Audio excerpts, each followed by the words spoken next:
In this video, we'll discuss the importance of compliance to IEC 61131-3 programming standards.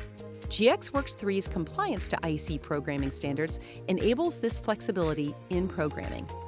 We will start by opening a new project.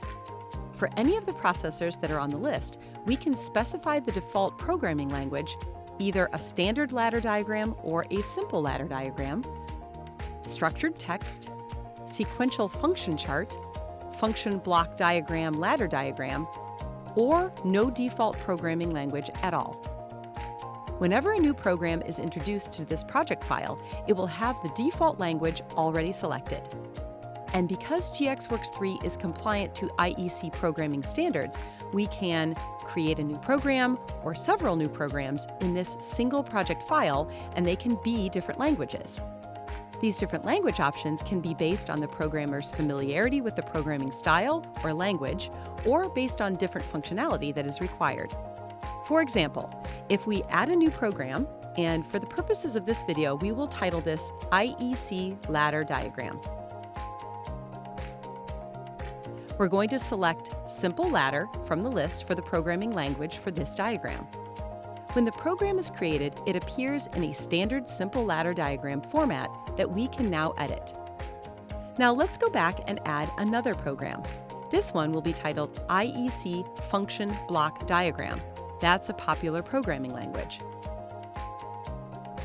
We can see in the same project file, we have a function block diagram program that we can now edit. Let's do one more. We will title this IEC Structured Text, and we will make this programming language Structured Text. As you can see, this is a different format. It's simply the presentation of the program.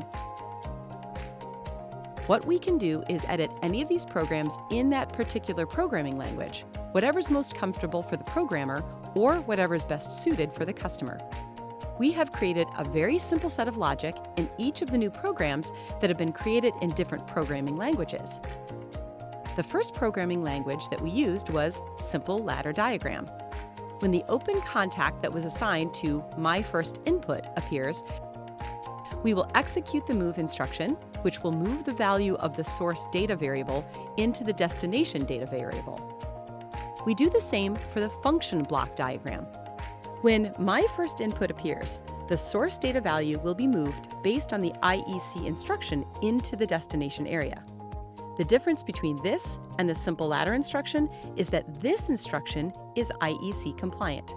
So there's a status bit, and we'll notice that in the structured text programming language, we have the exact same variables that are assigned. So we've got destination data with equal source data. When My First Input appears, My First Status bit will let us know the status of the execution of that instruction. We will toggle on the My First Input, and we'll see in the monitoring windows that the destination data will equal the source data as soon as that logic becomes true. We can see that My First Input is on in every programming language, and in the two IEC compliant programming languages, the status bit is true. That means the execution of the instruction has completed normally. And we'll notice that the destination data in every program now equals the source data.